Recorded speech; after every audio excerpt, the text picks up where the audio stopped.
नमस्कार प्रिय विद्यार्थियों, आप सभी का स्वागत है आपके अपने YouTube channel Shukla study point में। मैं शिवम शुक्ला आप सभी दोस्तों का हार्दिक स्वागत करता हूं। आज के वीडियो के माध्यम से दोस्तों हम लोग चर्चा करेंगे संस्कृत साहित्य बीए पंचम सेमेस्टर के प्रथम प्रश्न पत्र के बारे में। प्रथम प्रश्न पत्र का नाम है वैदिक वाङ्मय एवं भारतीय दर्शन। तो दोस्तों इसी के बारे में हम चर्चा करने वाले हैं। पेपर 1 में दोस्तों आपको पढ़ना क्या होता है, वैदिक वाङ्मय के बारे में और भारतीय दर्शन के बारे में। ठीक है, तो 4 इकाई शुरुआत के वैदिक वाङ्मय की है और लास्ट की 4 इकाई भारतीय दर्शन की है। तो आज हम चर्चा करेंगे पहली इकाई के बारे में। इसमें कई सारे चैप्टर्स हैं, 4-5 चैप्टर हैं, लेकिन मैं यहाँ पर जरूर चैप्टर 1 आपको लिखा हुआ दिख रहा होगा, लेकिन पूरी की पूरी इकाई को समाप्त करने का प्रयास रहेगा आज की वीडियो के माध्यम से। 2027, 28, 29 सभी के लिए बहुत ही महत्वपूर्ण है। आप किसी भी यूनिवर्सिटी के किसी भी कॉलेज में पढ़ रहे हैं, आप इस वीडियो को अंत तक जरूर देखिएगा। सरल भाषा में आपको समझा करके हैंड रिटन नोट्स भी प्रोवाइड होगा आपकी बार आपको संस्कृत के। तो महत्वपूर्ण प्रश्नों के साथ आपको चीजों को मैं समझाऊंगा और सबसे इंपॉर्टेंट बात यह है कि ऑब्जेक्टिव प्रश्न भी आपको मैं दूंगा, यानी कि प्रत्येक यूनिट के 20 ऑब्जेक्टिव क्वेश्चंस इंपॉर्टेंट छांट करके आपके लिए रखे गए हैं।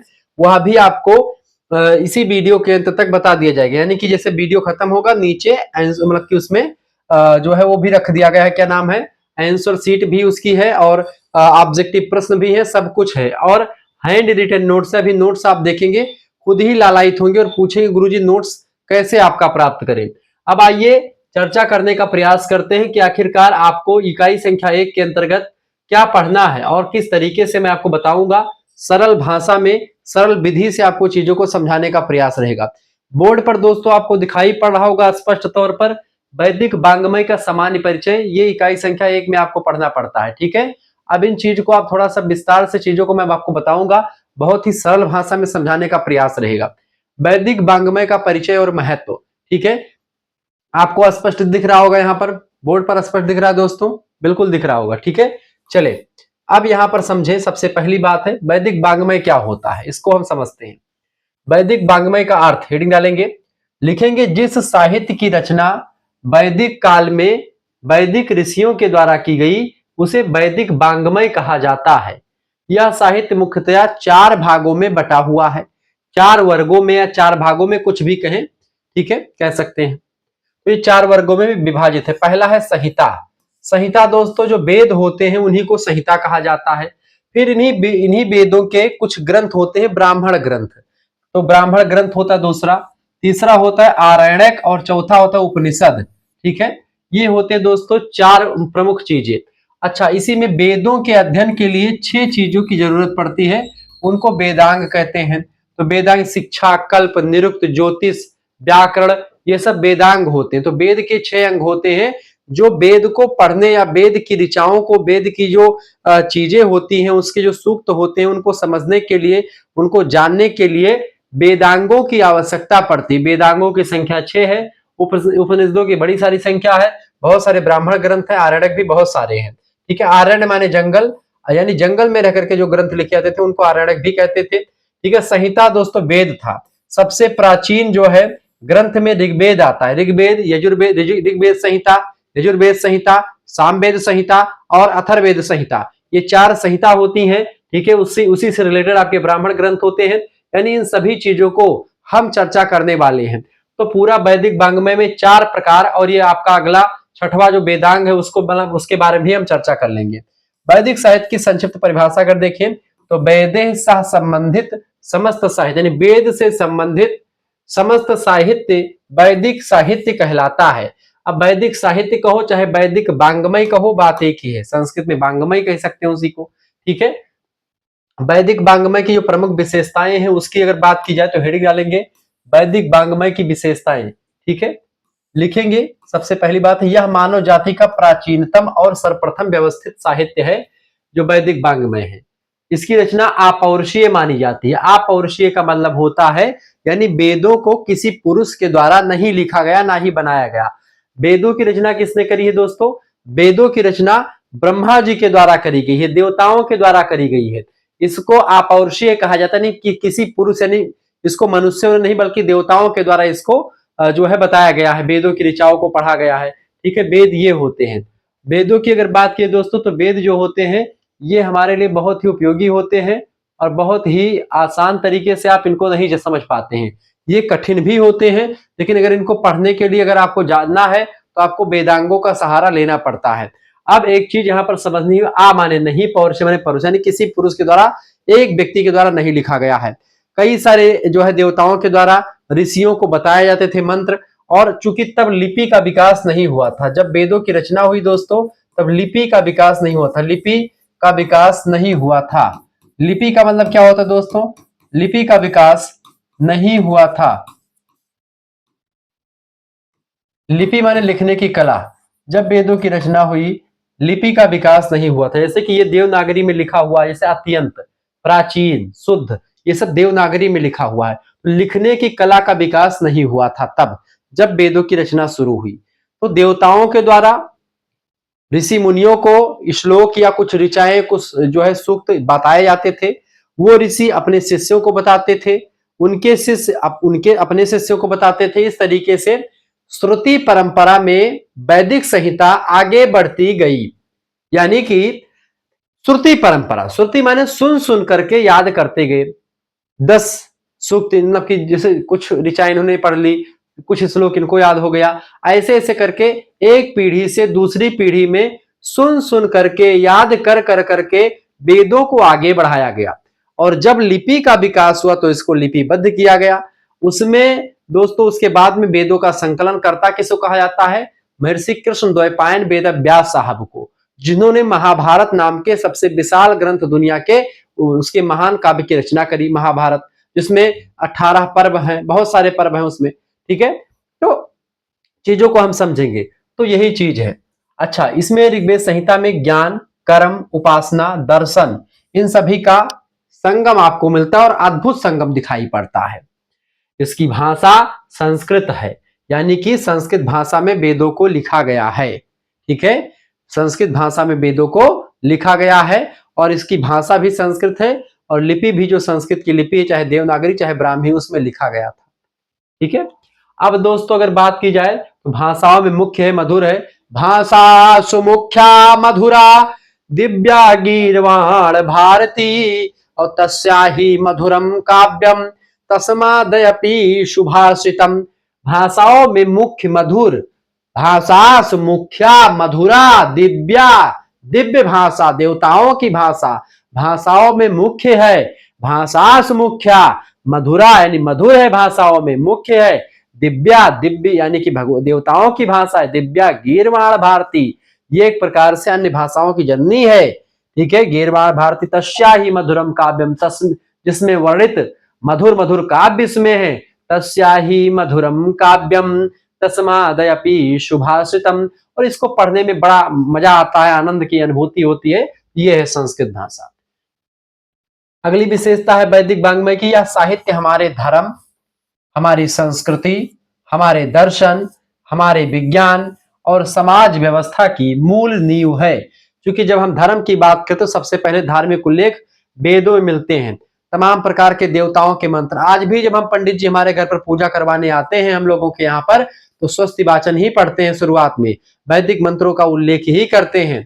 ठीक है, क्या पढ़ते हैं? ओम आनो भद्रा क्रतावो यंतु विश्वतो अब्धा सौ अपारितासा उद्भिदाः सतमिन्नु, ऐसे आगे पढ़ते हैं। या कुछ पंडित जी लोग स्वस्ति न इंद्रौ विधस्रवाः स्वस्ति नस्तारिक्षौ आरिष्टनेमि, ऐसे आगे पढ़ते हैं। ठीक है, तो ये सब चीजें होती हैं।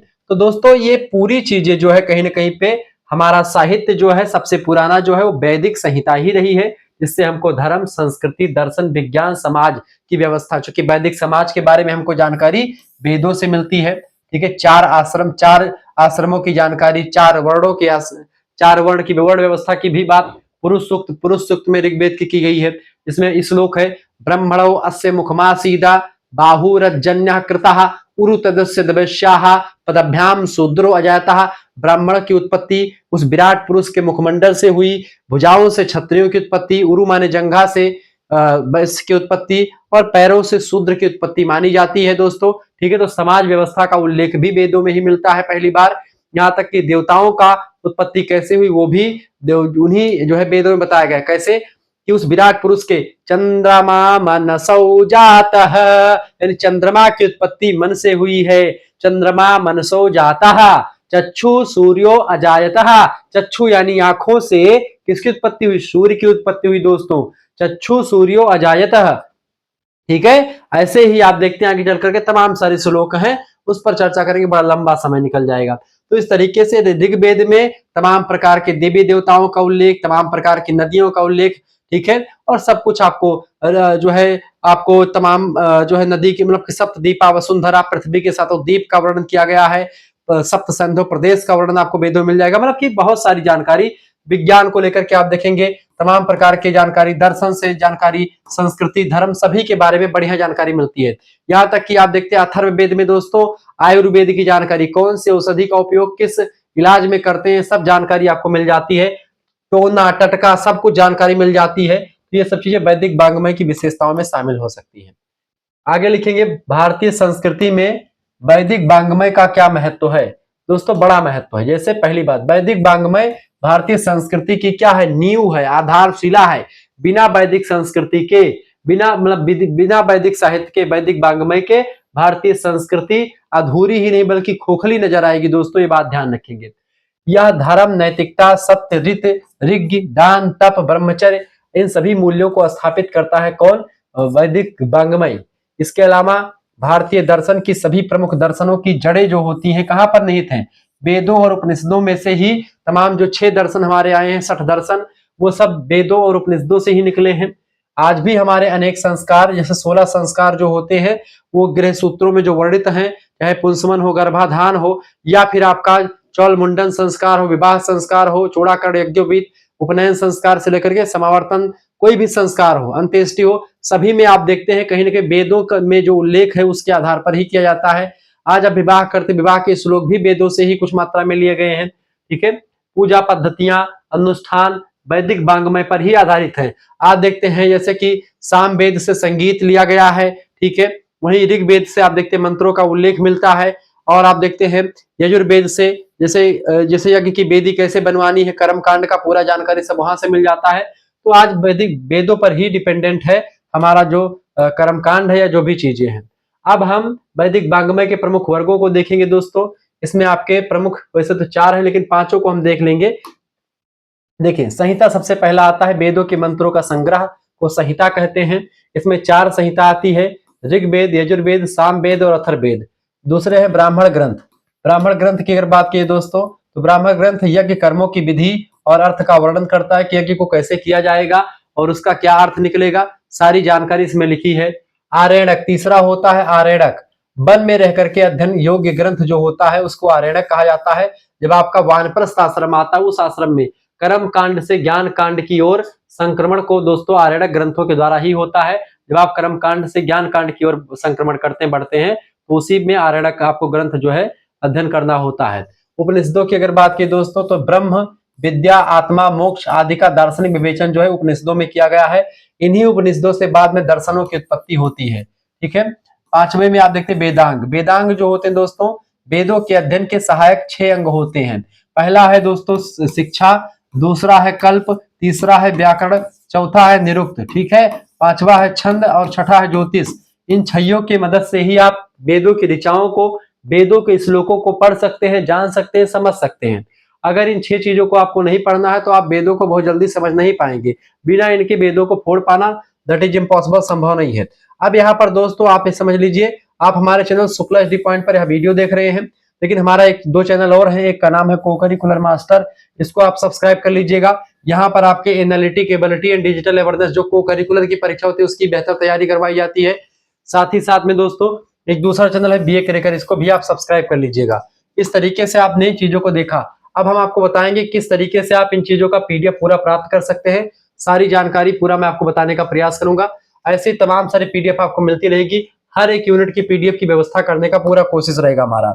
आपको एसएमएस कर देना है 9984 दोस्तों 039 139। इस नंबर पर आपको व्हाट्सएप पर एसएमएस कर देना। क्या एसएमएस करना है?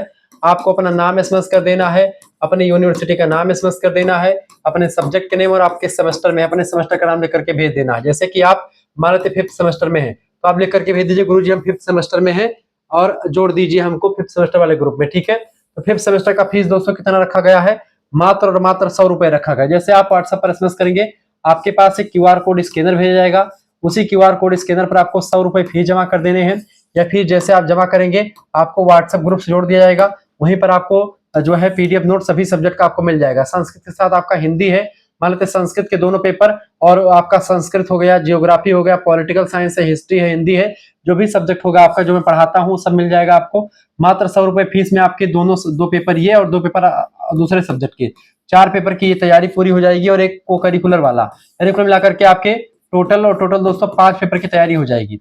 अगर आप इसकी मार्केट से सीरीज खरीदेंगे तो कम से कम आपका 300 रुपए खर्च हो जाएगा, क्योंकि एक सब्जेक्ट की सीरीज 60 रुपए की आती है तो 5 सब्जेक्ट की सीरीज दोस्तों 300 की आएगी।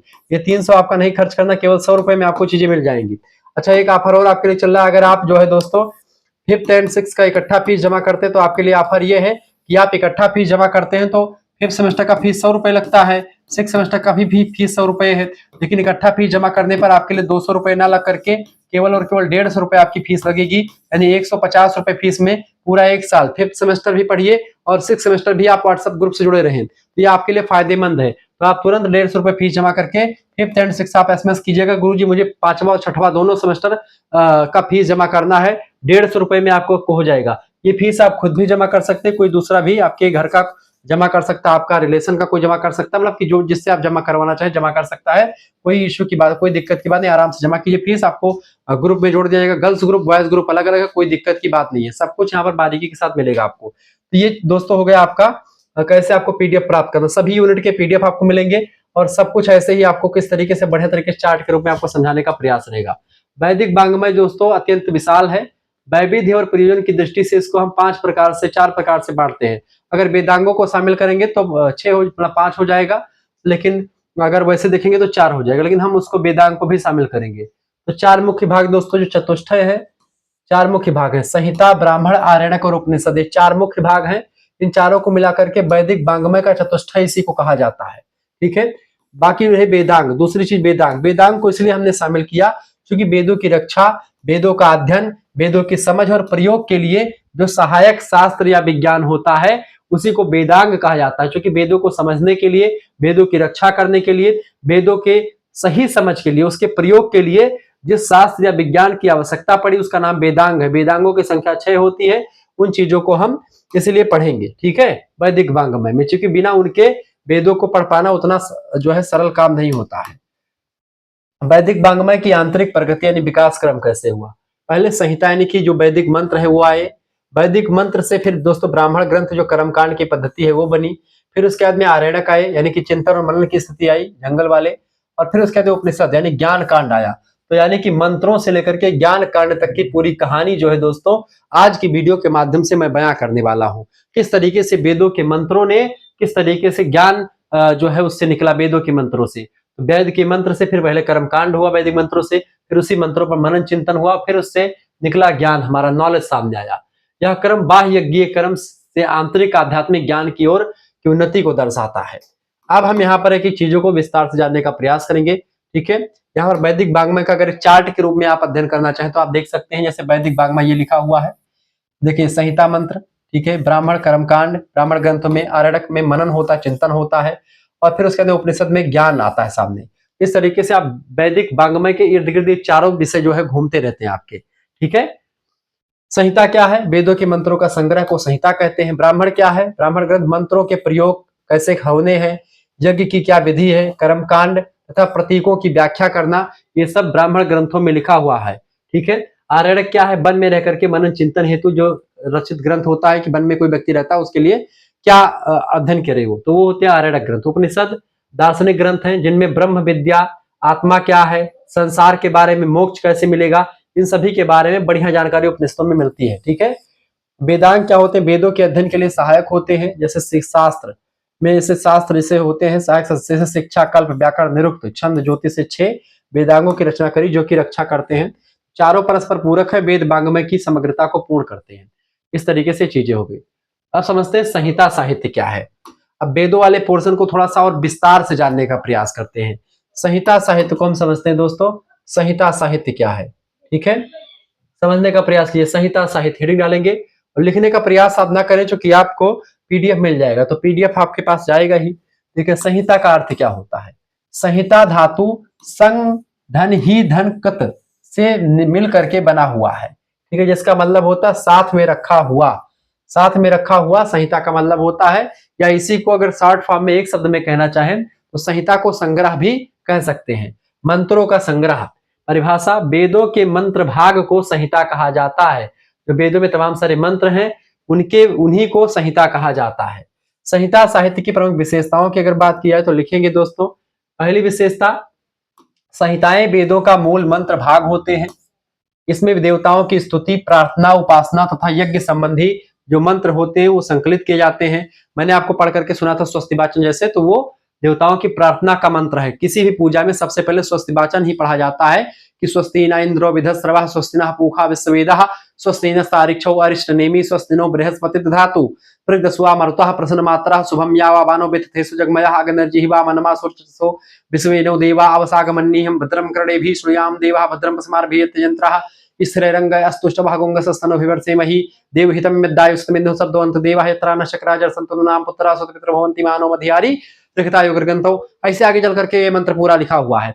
इसमें शांति पाठ भी आता। धव शांति गुंग शांति पृथ्वी शांति रापा शांति रोषधया शांति मनपता सर्वज्ञ सर्वगुण शांति शांति रेव शांति सामा शांति रेधि यतो यथा समीह से ततो नो अभयम कुरु सान्नाः कुरु प्रजा भयतो पशुभया विश्वान देव साविद्रुतानक पारासुत भद्रम तन्नासो हो। तो ये सब चीजें आपको मिलती हैं। ये सब दोस्तों देवताओं के आवाहन के मंत्र हैं, देवताओं के स्तुति के मंत्र हैं, प्रार्थना के मंत्र हैं। तो ये सब भी संहिता में शामिल हो जाते हैं। इनकी भाषा कैसी, वैदिक संस्कृत है, जैसे ऋग्वेद, सामवैदिक, ये सब ये छंदोबद्ध रचनाएं होती हैं। संहिताएं वेदों का प्रारंभिक भाग होते हैं, शुरुआती भाग वेदों के, उन्हीं को संहिता कहा जाता है, जो वैदिक धर्म और जीवन की झलक देती है। इसमें प्रकृति, देवता, यज्ञ, समाज, अर्थव्यवस्था आदि का वर्णन भी इसके अंतर्गत, संहिताओं के अंतर्गत किया जाता है। ठीक है, ये बात तो इसकी विशेषताएं आप लिख लीजिएगा। अब आगे यहां पर चीजों को देखने का प्रयास करेंगे दोस्तों। चारों वेदों की संहिताओं को थोड़ा सा विस्तार से जानने का प्रयास करते हैं। इस चीज को थोड़ा सा चार्ट के माध्यम से सब कुछ समझेंगे तो आपको बहुत कम चीजों में बहुत बढ़िया तरीके से समझ में आ जाएगा। जैसे कि पहला वेद है दोस्तों ऋग्वेद। ऋग्वेद संहिता का नाम क्या है? ऋग्वेद संहिता। ठीक है, इसमें क्या है? देवताओं की स्तुतियां की गई हैं, ऋचाएं इसमें लिखी हुई हैं। ठीक है, इसके बाद में प्रमुख देवता इसके कौन है? जैसे अग्नि, इंद्र, वरुण, मित्र, उषा। उषा जो भगवान सूर्य की सुबेरे की जो किरण होती है, उषा वो होती है। ठीक है, सोम, सोम देवता एक है, तो सोम, ये सब अग्नि, इंद्र, वरुण, मित्र, उषा, सोम, इन देवताओं का वर्णन वेदों में खूब मिलता है। दोस्तों वेदों में ब्रह्मा, विष्णु, महेश का वर्णन बहुत कम आपको दिखाई पड़ेगा। वहां पर इंद्र सर्वो अच्छे देवता, सबसे बड़े देवता इंद्र को माना गया। वरुण को यानी अग्नि की देवता, आग, अग्निदेव को, जो अग्नि के देवता है, आग। ठीक है, और जल के देवता वरुण देव, उनको माना गया है। ठीक है, ऐसे ही आप देखेंगे मतलब कि वायुदेव को वरुण कहा, मतलब कि वायु देवता को, तो अग्नि, इंद्र, वरुण, मित्र, उषा, सोम, ये सारे देवताओं का वर्णन जो है ऋग्वेद में किया गया है। इसका स्वरूप सबसे प्राचीन वेद है, ऋचाओं का संग्रह है। 10 मंडल है ऋग्वेद में, 1028 सूक्त हैं, 10,552 ऋचाएं इसमें लिखी गई है। ठीक है, ये सब चीजें ध्यान। तो ये है आपका ऋग्वेद। दूसरा वेद है यजुर्वेद। यजुर्वेद की अगर बात की तो इस संहिता का क्या नाम है? शुक्ल यजुर्वेद संहिता और कृष्ण यजुर्वेद संहिता। ठीक है, तो ये दोस्तों शुक्ल यजुर्वेद संहिता, जिसको वाजस नेव संहिता भी कहते हैं, कृष्ण यजुर्वेद संहिता को तैत्तिरीय संहिता भी कहते हैं। तो इसको दोस्तों, इसको दो भागों में बांटते हैं। ऋग्वेद को दो भागों में बांटा गया, कृष्ण यजुर्वेद और शुक्ल यजुर्वेद। शुक्ल यजुर्वेद को दोस्तों वाजसनेयी संहिता कहा जाता है और कृष्ण यजुर्वेद संहिता को तैत्तिरीय संहिता भी कहा जाता है। इसको नोट डाउन कर सकते हैं आप। इसमें जो विषय है, प्रमुख विषय ऋग्वेद संहिता में यज्ञ में प्रयुक्त जो मंत्र होते हैं उनका उल्लेख, यज्ञ की विधि और आहुतियां कैसे देनी होती हैं, सभी के पूरे बारे में विस्तार से वर्णन किया गया है। प्रमुख देवता दोस्तों ऋग्वेद यजुर्वेद में कौन है? प्रजापति, दक्ष प्रजापति नाम सुने होंगे आप। तो प्रजापति दोस्तों ये है, यज्ञ के प्रमुख व्यक्ति प्रजापति होते हैं। दूसरे प्रमुख व्यक्ति रुद्र होते हैं। रुद्र यानी भगवान भोलेनाथ। उसी यज्ञ की हवन जब हो रही थी, यज्ञ हो करवा रहे थे प्रजापति अपने घर पर, रुद्र का भाग उसमें नहीं दिए थे भगवान। फिर शंकर भगवान का जो रुद्र था उसने तहलका मचा दिया था। माता सती उसमें भस्म हो गई थी यज्ञ की वेदी में। ठीक है, तो ये चीजें, भगवान विष्णु का भाग होता है यज्ञ में, अग्नि का भाग होता है, अग्नि जिसमें सारी आहुतियां जाती हैं, विष्णु भगवान, रुद्र और प्रजापति, इनका भाग जो है अग्नि, मतलब कि मतलब अगर आपको यज्ञ करवाना तो बिना इनके यज्ञ संभव नहीं हो पाएगा। ठीक है, स्वरूप क्या है, यज्ञीय मंत्रों का संग्रह है, शुक्ल और कृष्ण यजुर्वेद दो भागों में बटा हुआ है संहिता। तीसरी संहिता दोस्तों आती है, उसका नाम है सामवेद संहिता। सामवेद संहिता की अगर बात की जाए, इसको समझते हैं सामवेद संहिता।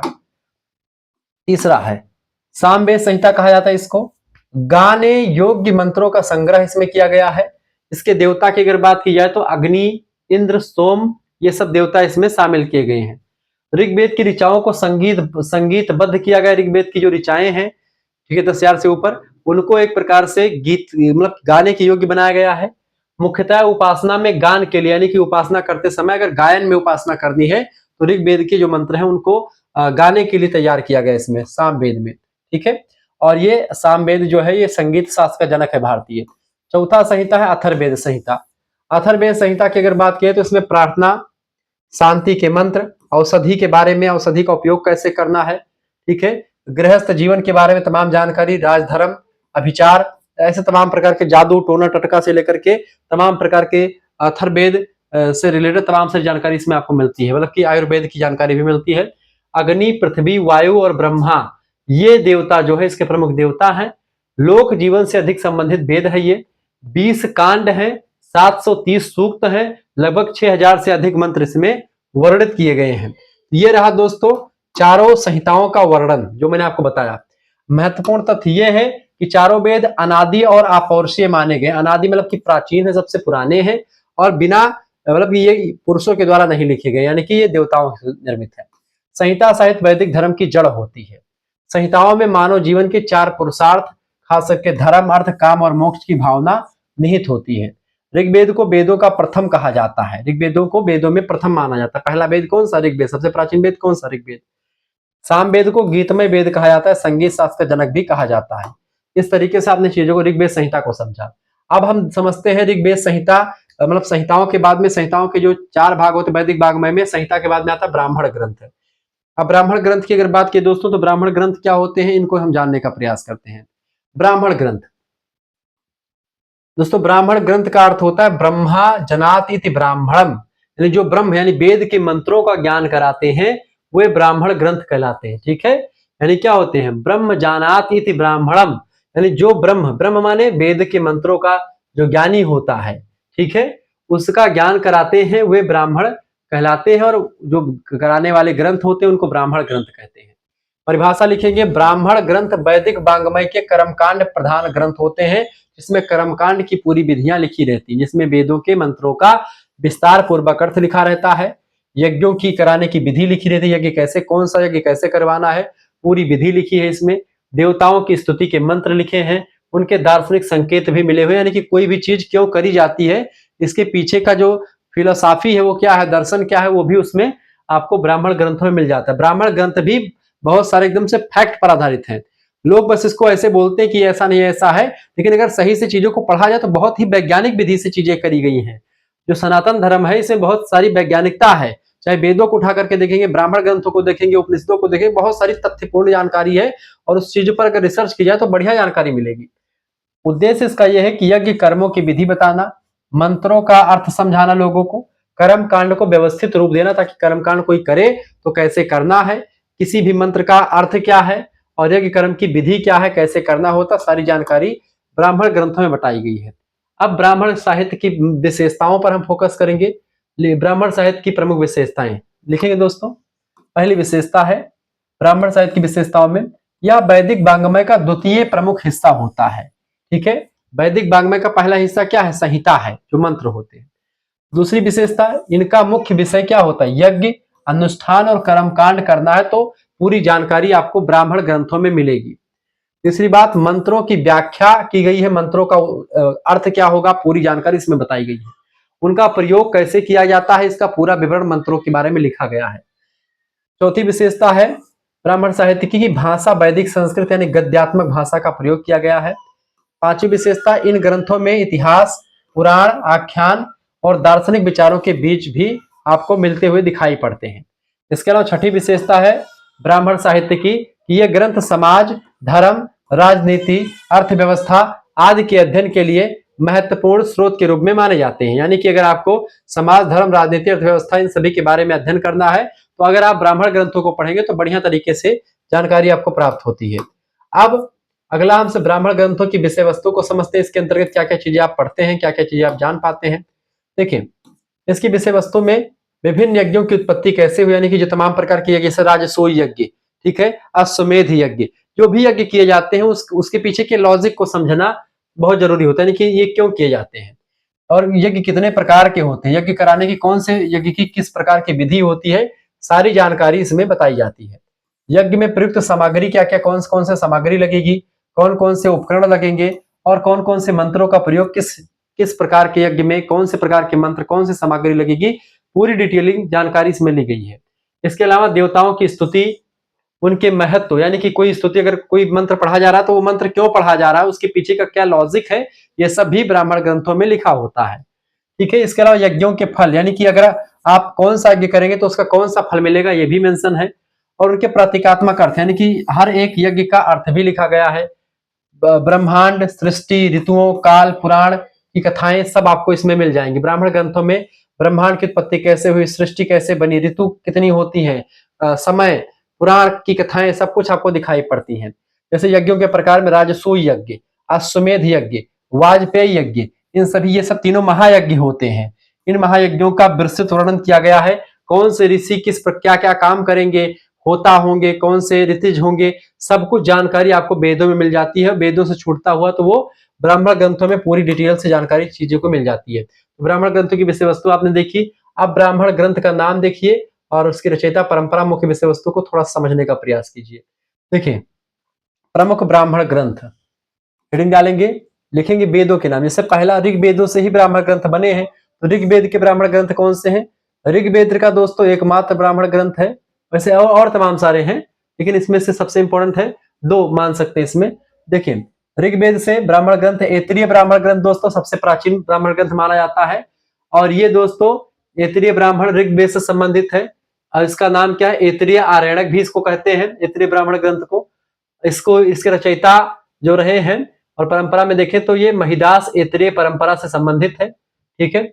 मुख्य विषय वस्तु सोम यज्ञ, अग्निहोत्र, वाजपेयी, तमाम सारे यज्ञ के बारे में कैसे होगा, ये सब ऐतरेय ब्राह्मण ग्रंथ में बताया गया है। सृष्टि की उत्पत्ति कैसे हुई, पुराण की कथाएं जो हैं वो ऐतरेय ब्राह्मण ग्रंथ में बताई गई हैं। ठीक है। दूसरा, फिर से ऋग्वेद देखते हैं। ऋग्वेद दो है दोस्तों, कौशितकी ब्राह्मण जो है वो भी ऋग्वेद से ही संबंधित है। ऋग्वेद का ही भाग है। कौशितकी ब्राह्मण और ऐतरेय ब्राह्मण दोनों किसके हैं? ऋग्वेद के ही अंश हैं। ठीक है। और ये दोस्तों इसका अन्य नाम क्या है? ठीक है, कौशितकी ब्राह्मण ग्रंथ का संकायन ब्राह्मण ग्रंथ भी इसी को कहा जाता है। ठीक है। संकायन ऋषि परंपरा से संबंधित रहा है ये। ठीक है। और मुख्य विषय वस्तु सोम यज्ञ करने की विधि और उसका विस्तार पूरा बताया गया है। इंद्र, अग्नि आदि देवताओं की स्तुति जो है कौशितकी ब्राह्मण ग्रंथ में की गई है। ठीक है। ऋग्वेद से संबंधित, ऋग्वेद के दो ब्राह्मण ग्रंथ जो सबसे इंपॉर्टेंट है, कौशितकी और ऐतरेय। ठीक है। इन दोनों को थोड़ा सा ध्यान से देख लीजिएगा। अब दूसरा आपका है दोस्तों जो है यजुर्वेद। यजुर्वेद की अगर बात की, यजुर्वेद में शुक्ल यजुर्वेद, कृष्ण यजुर्वेद, दो वेद होते हैं। तो यजुर्वेद में जो है आपका जो ब्राह्मण ग्रंथ, शतपथ ब्राह्मण ग्रंथ जो है किससे संबंधित, आपसे पूछेगा शतपथ ब्राह्मण ग्रंथ किससे संबंधित है? यजुर्वेद से संबंधित है शतपथ ब्राह्मण ग्रंथ। शुक्ल यजुर्वेदी ब्राह्मण। ठीक है। अन्य नाम इसका क्या है? यानी कि यजुर्वेद का शुक्ल यजुर्वेद है दोस्तों, ये शतपथ ब्राह्मण ग्रंथ से संबंधित है। ठीक है। याज्ञवल्क्य के नाम के ऋषि ने इसको लिखा है, उन्हीं की परंपरा संबंधित है। इसमें बेसिकली शुक्ल यजुर्वेदी ब्राह्मण ग्रंथों में जो शतपथ ब्राह्मण ग्रंथ की बात की जाए, अश्वमेध यज्ञ, राजसूय यज्ञ, अग्निष्टोम यज्ञ, इसके बारे में बताएगा। ब्रह्मांड विज्ञान और दार्शनिक विचार जो है शतपथ ब्राह्मण ग्रंथ में किया गया है, शुक्ल यजुर्वेद से संबंधित है। दूसरा दोस्तों है आपका, दूसरा है कृष्ण यजुर्वेद। मैंने आपको बताया दो संहिता है, शुक्ल यजुर्वेद संहिता और कृष्ण यजुर्वेद संहिता। इसमें जो कृष्ण यजुर्वेद संहिता है उसमें तैत्तिरीय ब्राह्मण ग्रंथ है। तैत्तिरीय ब्राह्मण ग्रंथ किससे संबंधित है? वो दोस्तों कृष्ण यजुर्वेद संहिता से संबंधित है। इसको कृष्ण यजुर्वेदी ब्राह्मण भी कहते हैं। तैत्तिरीय शाखा परंपरा से संबंधित है ये। इसमें यज्ञीय कर्मों की विधि और उसका प्रयोग कैसे करना पूरी जानकारी है। सामाजिक धार्मिक नियमों का वर्णन इसमें किया गया है तैत्तिरीय ब्राह्मण ग्रंथ में। ठीक है। अगला ब्राह्मण ग्रंथ है दोस्तों पंचविंश ब्राह्मण ग्रंथ। पंचविंश ब्राह्मण ग्रंथ जो है ये सामवेद से संबंधित है। सामवेद की अगर बात की जाए तो इसको दोस्तों पंचविश ब्राह्मण ग्रंथ को तांडई महाब्राह्मण ग्रंथ भी कहा जाता है, इसका दूसरा नाम है। रचयिता इसके हैं कौथुम, ये कौथुम परंपरा से संबंधित है। ठीक है, इसमें सामगान, उसका प्रयोग और स्वरूप के बारे में बताया गया है। यज्ञों में साम मंत्रों का महत्व, यानी कि किस तरीके से यज्ञों में मंत्रों को गायन के द्वारा प्रस्तुत किया जाता है, पूरी जानकारी पंचविश ब्राह्मण में बताई गई है। इसको तांडय महाब्राह्मण भी कहा जाता है, कौथुम परंपरा से संबंधित है, साम वेद से संबंधित है पंचविश ब्राह्मण। ठीक है, ग्रंथ जो है। अगला ब्राह्मण ग्रंथ है दोस्तों गोपथ ब्राह्मण ग्रंथ। तो गोपथ ब्राह्मण ग्रंथ ये अथर्ववेद से संबंधित है। गोपथ ब्राह्मण इसका दूसरा नाम है। ठीक है, सौनक ऋषि जो थे उन्हीं की परंपरा संबंधित है ये। ठीक है, अथर्ववेद की उत्पत्ति कैसे हुई, देवताओं का वर्णन किया गया है, यज्ञ अनुष्ठान और दार्शनिक विचार इस गोपथ ब्राह्मण ग्रंथ में बताई गई है। ये सब चीजें आप थोड़ा सा जानकारी में आई होंगी आपके, पहली बार शायद इतनी डिटेलिंग से आप चीजों को जान पा रहे होंगे कि कौन से ब्राह्मण ग्रंथ किस वेद से संबंधित। तो फिर से समझिए आप, ऐतरीय ब्राह्मण ग्रंथ ऋग्वेद से संबंधित, ऐतरीय और कौशिक की दो ब्राह्मण ग्रंथ ऋग्वेद से संबंधित है। शतपथ ब्राह्मण ग्रंथ शुक्ल यजुर्वेद से, तैत्तिरीय ब्राह्मण ग्रंथ कृष्ण यजुर्वेद से, पंचविश ब्राह्मण ग्रंथ सामवेद से और गोपथ ब्राह्मण ग्रंथ जो है अथर्ववेद से रिलेटेड है। ठीक है, ये हो गए आपके। अब यहां पर चीजों को थोड़ा सा फोकस करें, ब्राह्मण और संहिता दोनों में क्या डिफरेंस होता है, इस चीज को समझें। ब्राह्मण और संहिता दोस्तों देखें, संहिता और ब्राह्मण दोनों जो है वेदों से ही संबंधित है। संहिता दोस्तों मंत्रों का संग्रह होता है, और जबकि ब्राह्मण ग्रंथ उन्हीं मंत्रों की व्याख्या करता है और कर्मकांड में उस मंत्र का क्या उपयोग होगा ब्राह्मण ग्रंथ ये बताता है। यानी कि वेदों के शुरुआती भाग को संहिता कहा जाता है और उसके उपयोग को ब्राह्मण ग्रंथ कहा जाता है। दूसरा है देवताओं की स्तुति प्रधान होती है संहिता में, जबकि ब्राह्मण ग्रंथ में यज्ञों की विधि और उनके फल, यानी कौन से यज्ञ के द्वारा कौन सा फल प्राप्ति होगा उसके बारे में बताएगा ब्राह्मण ग्रंथ में। तो अगला पद यानी कि ऋचाओं में के रूप में होती है, यानी कि संहिता जो होती है पद में लिखी जाती है गायन के रूप में। ब्राह्मण ग्रंथ गद्य रूप में मिलते हैं, क्योंकि उसकी पूरी विस्तार से व्याख्या करनी होती है। संहिता का उद्देश्य दोस्तों उपासना और प्रार्थना करना होता है, जबकि ब्राह्मण ग्रंथों का उद्देश्य होता है यज्ञ करवाना, अनुष्ठान, कर्मकांड की स्थापना करना। ये एक क्विक रिवीजन के रूप में एक जो है आपका मैंने अंतर आपको बता दिया। तो मेरे हिसाब से इतना बेटर जानकारी और इतना सरल तरीके से आपको समझाने का प्रयास मैंने किया हुआ है, तो कोई दिक्कत की बात नहीं है। ब्राह्मण ग्रंथ कर्मकांड के व्यवस्थित शास्त्र हैं, जिनसे वैदिक धर्म की सामाजिक और धार्मिक व्यवस्था का विकास हुआ है। तो ये आपके हो गए। तो आपका संहिता आपने समझ लिया, आपने ब्राह्मण ग्रंथों को समझ लिया। अब दोस्तों हम समझते हैं आरेणक साहित्य क्या है। तीसरा जो है वैदिक वाङ्मय का जो सबसे इंपॉर्टेंट चीज है वो है आरेणक साहित्य। लिखेंगे दोस्तों आरण्यक का अर्थ। आरेणक शब्द दोस्तों अरण्य से बना, अरण्य माने होता है वन यानी जंगल से, अतः आरेणक बराबर वन से संबंधित ग्रंथ, यानी जो जंगल से संबंधित या वन से संबंधित ग्रंथ है उनको आरेणक कहा जाता है। नामकरण का कारण इसका क्या है, यह ग्रंथ मुख्यतः वन में रहने वाले जो मुनि होते हैं उनके द्वारा अध्ययन किया जाता था और चिंतन के लिए रचे गए थे, ताकि जो वन में रहने वाले मुनि हैं वो लोग इसको पढ़ेंगे, इसके लिए इसका नाम आरेणक पड़ा है।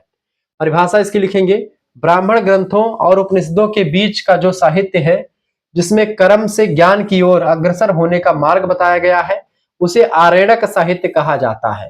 ठीक है, आरेणक साहित्य की प्रमुख विशेषताओं की अगर बात की जाए, इसको थोड़ा सा जानने का प्रयास करते हैं।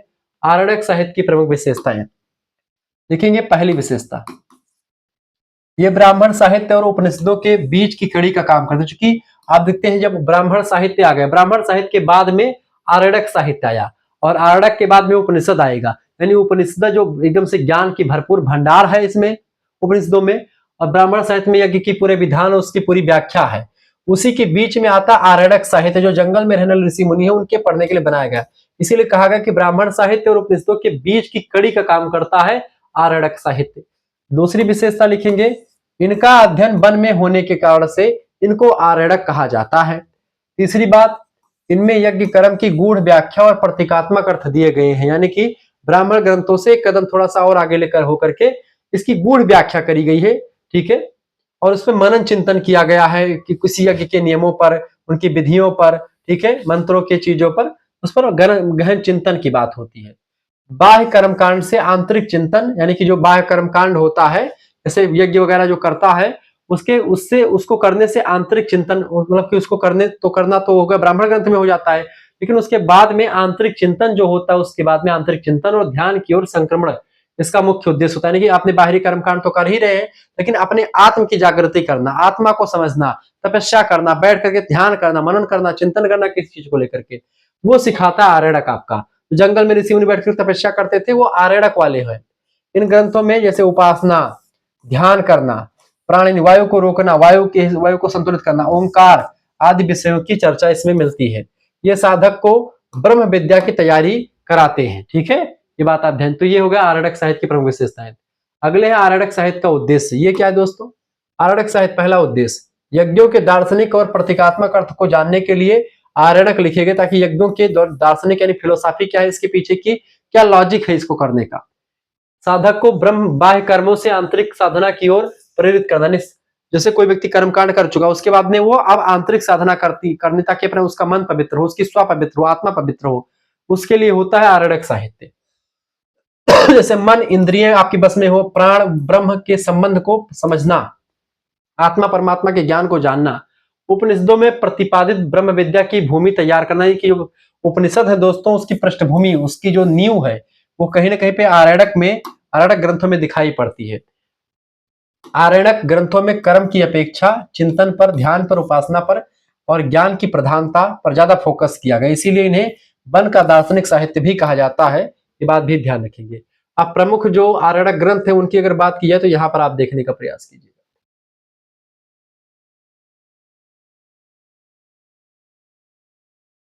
दोस्तों प्रमुख आर्यड़क ग्रंथों में देखिए, आर्यण का नाम जैसे ऋग्वेद संबंधित है ऐतरेय आर्यड़क। ऐतरेय आर्यड़क दोस्तों ऐतरेय परंपरा संबंधित है, जैसे महाविद्या, प्राण विद्या, आत्मविद्या, ओंकार की उपासना, ध्यान, ब्रह्म का ज्ञान, ये सब मुख्य विषय वस्तु रहे किसके, ऋग्वेद से संबंधित जो आर्यड़क है ऐतरेय आर्यड़क। ऐतरेय आर्यड़क जो है इसमें ब्रह्म विद्या, प्राण विद्या और आत्मविद्या के बारे में बताया गया है। शुक्ल यजुर्वेद का जो ग्रंथ है बृहद्रणायक सतपथ आर्यड़क जो है सतपथ ब्राह्मण ग्रंथ से संबंधित है, सतपथ परंपरा से रिलेटेड है। यज्ञों की गूढ़ व्याख्या, प्रतीकात्मक अर्थ, प्राण, ध्यान, ब्रह्म विद्या की चर्चा की गई है। वहीं पर कृष्ण यजुर्वेद की अगर बात की, तैत्तिरीय ब्राह्मण जो ग्रंथ है उससे तैत्तिरीय आर्यड़क बना। तैत्तिरीय परंपरा से संबंधित है, प्राण विद्या, पंचकोश, शिक्षा, ध्यान, इसके बारे में चर्चा है। ओंकार और ब्रह्म की उपासना यहाँ पर करी गई है। ठीक है, यानी जैसे जो हम यज्ञ करते तमाम प्रकार के कर्मकांड हो गया वो, लेकिन एक हम ध्यान करके, तप करके, साधना करके चीजों को प्राप्त करते हैं, वो भगवान के बारे में जानते हैं, वो चीजें। सामवेद, कौशितकी आर्यड़क, कौशितकी ब्राह्मण संबंधित है आपका सामवेद। ठीक है, कौशितकी परंपरा से रिलेटेड, प्राण, उद्गीत, उपासना, ध्यान और ध्यान योग, ब्रह्म विद्या की ओर अग्रसर करता है, ये सब चीजें। वही अथर्ववेद की अगर बात की तो मैत्रायणी आर्यड़क जो होता है, मैत्रायणी परंपरा से रिलेटेड है। ध्यान, प्राण, ओंकार, ब्रह्म की उपासना, दार्शनिक चिंतन और साधना का वर्णन जो है ये से मिल जाता है। तो प्रमुख जो है आर्यड़क ग्रंथ हैं, आप इनको थोड़ा सा ध्यान रखेंगे। जैसे ऐतरेय आर्यड़क, बृहद्रणायक यानी सतपथ आर्यड़क, तैत्तिरीय आर्यड़क, कौशितकी आर्यड़क, मैत्रायणी आर्यड़क, ये सब प्रमुख वो हैं और उन्हीं के नाम पर उसकी परंपरा लिख सकते हैं और उसमें आप थोड़ा सा मुख्य विषय वस्तु क्या है उसको आप लिख सकते हैं। ठीक है, आप समझते हैं ब्राह्मण साहित्य और आर्यड़क साहित्य में क्या डिफरेंस है, क्योंकि नाम दोनों में सेम ही दिख रहा है, डिफरेंस समझते हैं। दोस्तों ब्राह्मण साहित्य की अगर बात की तो मुख्य विषय इसका यज्ञ कर्म है, विधि विधान और मंत्रों का प्रयोग होता है। जबकि आर्यड़क साहित्य में मुख्य विषय में उपासना, ध्यान, प्राण, ब्रह्म विद्या, इसके बारे में वर्णन है, कोई यज्ञ वगैरह करवाने की विधि नहीं लिखी गई है। अध्ययन का स्थान ग्राम या सभ्यता, मैंने अपने जहां पर घर में रहते हैं अपने गांव में ही आप इसका ब्राह्मण साहित्य का अध्ययन कर लेते हैं, उसके बारे में जान लेते हैं। जबकि ये केवल जंगल में इसको बढ़ाता है आर्यड़क साहित्य, जंगल में ही तपस्या वगैरह करके। उद्देश्य कर्मकांड की व्यवस्था और विधि को बताना ब्राह्मण साहित्य का उद्देश्य होता है, जबकि आर्यड़क साहित्य यानी कि जो जंगल में लिखा गया साहित्य है उसका उद्देश्य कर्म से ज्ञान की ओर ले जाना होता है। किसकी ओर दोस्तों? कर्म से ज्ञान की ओर ले जाना होता है, ये बात आप ध्यान रखेंगे। आगे बढ़कर चीजों को जानने का प्रयास करते, वीडियो को लाइक कर दीजिएगा, चैनल पर कर रहे हैं तो सब्सक्राइब कर दीजिएगा। ठीक है, क्लियर। प्रकृति की अगर बात की है तो ब्राह्मण साहित्य की प्रकृति बाह्य यानी कि बाह्य यज्ञ पर बल देता है, जो यज्ञ दिखाई मतलब कि इसको आप छू सकते हैं, टच कर सकते हैं, ऐसा यानी कि भौतिक चीजों पर फोकस है। प्रकृति यानी इसकी आंतरिक प्रतीकात्मक और दार्शनिक है, इसमें मनन चिंतन ये सब ध्यान जाता है आर्यड़क में, इसमें यज्ञ किया जाता है। शैली विस्तार पूर्वक और आख्यान युक्त होती है ब्राह्मण साहित्य की, जबकि आर्यड़क साहित्य जो होता है इसकी शैली गूढ़, चिंतनशील, उपासना प्रधान होती है। यहाँ पर यानी कि यज्ञ वगैरह कम किया जाता है लेकिन चिंतन ज्यादा किया जाता है, यहाँ पर यज्ञ करके पूरा अनुष्ठान वगैरह किया जाता है। ये थे दोस्तों आपके आर्यड़क साहित्य। अब अगला है आपका उपनिषद साहित्य। उपनिषद साहित्य की अगर बात की, इसको समझने का प्रयास करते हैं।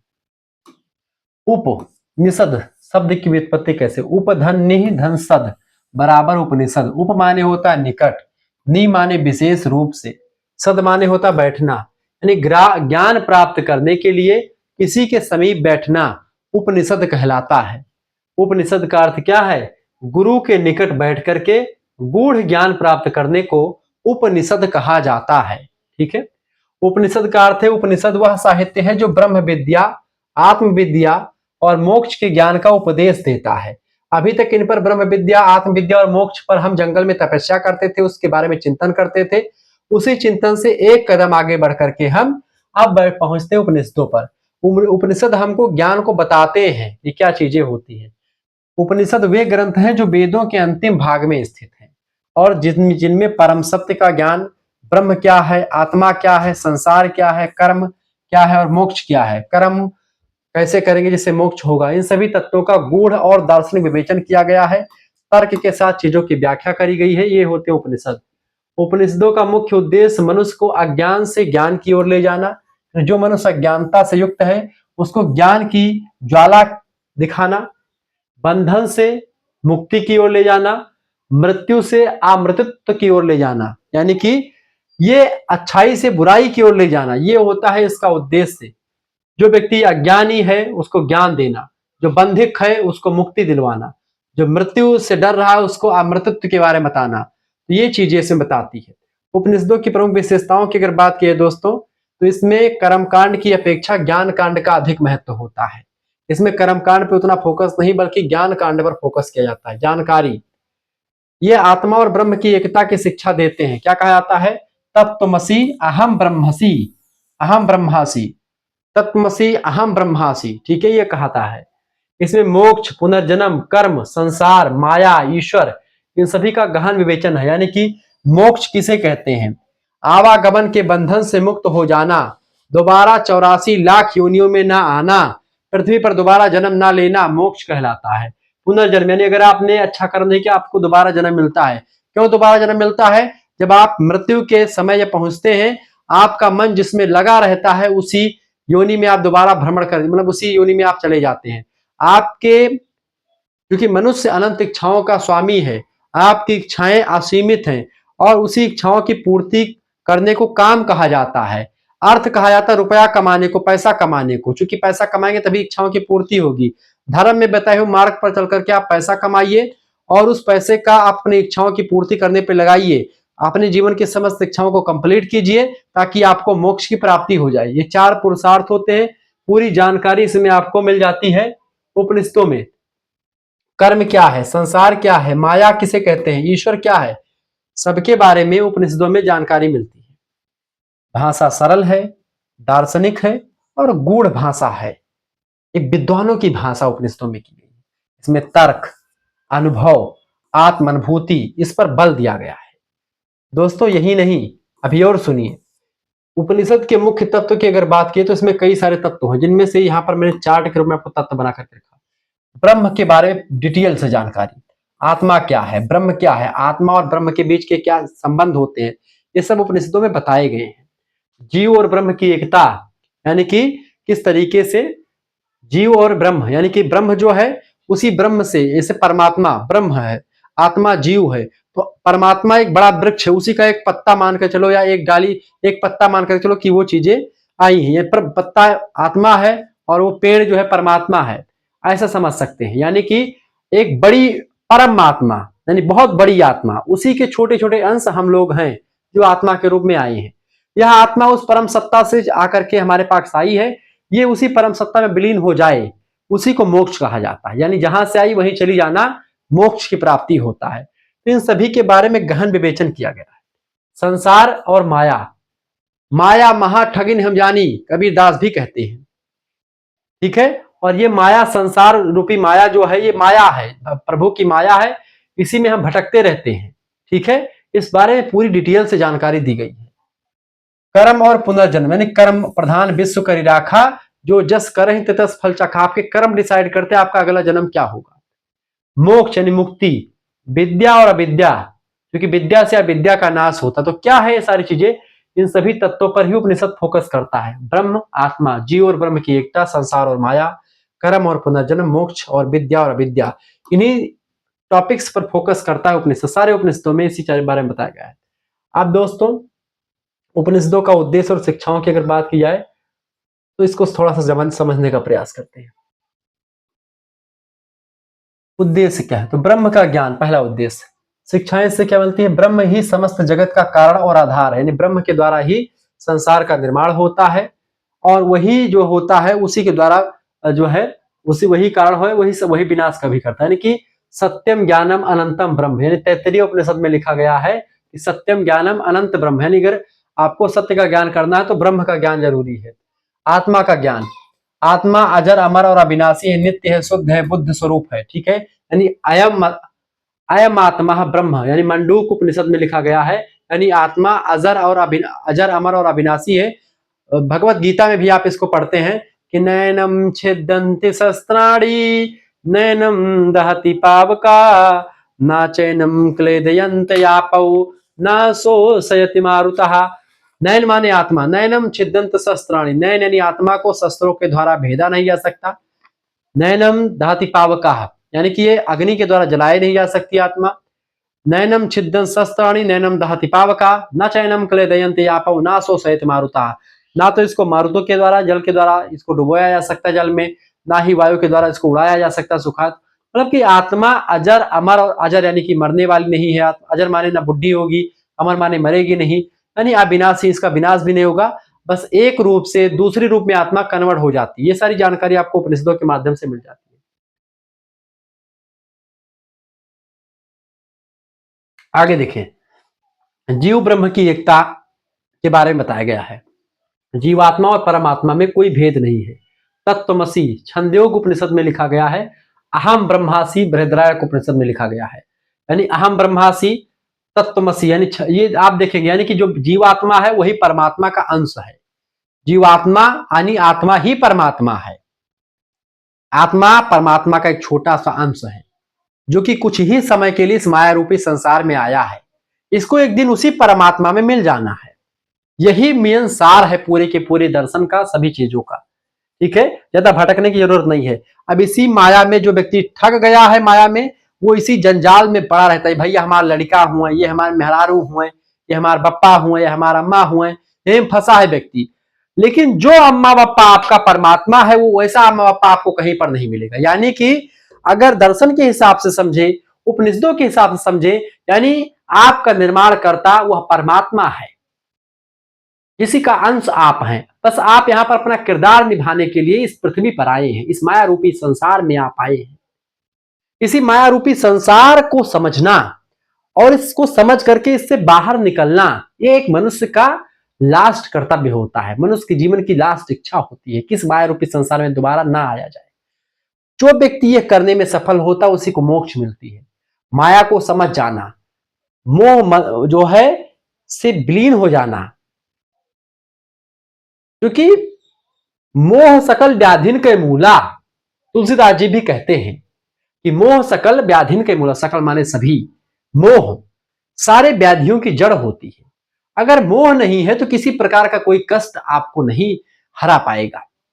आप उदेश सविता ताम्र अस्त्र ताम्र संपत्तो चा विपत्तो चा महताम एक रूप, जैसे भगवान सूर्य उदय होते समय लाल होते हैं, अस्त होते समय भी लाल होते हैं, ऐसे ही आप सुख और दुख में आप हमेशा एक समान रहेंगे अगर आपने इस माया रूपी संसार को जान लिया। कबीरदास कहते हैं कि माया महा ठगिन हम जानी। माया रूपी जो ये संसार है बहुत ठगनी है, कब ठग लेगा समझ में नहीं आएगा।